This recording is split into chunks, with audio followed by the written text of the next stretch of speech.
విజయవాడ నగరపాలక సంస్థలోని కార్మికులు గత 4 రోజుల నుంచి నిరవధిక సమ్మె చేపట్టారు.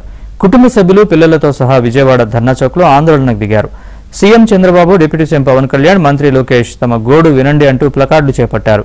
గత 8 సంవత్సరాల నుంచి నయా పైసా వేతనం పెరగలేదన్నారు.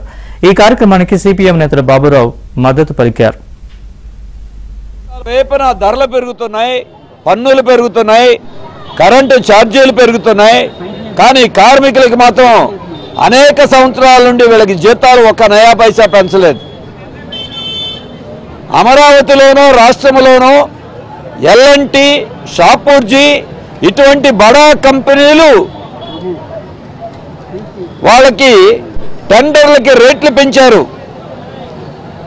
అంచనాలు మార్చారు, రేట్లు పెరిగినాయని. అంటే బడా కంపెనీల అంచనాలు పెరుగుతాయి, కానీ కార్మికులకు వేతనాలు మాత్రం పెరగవు.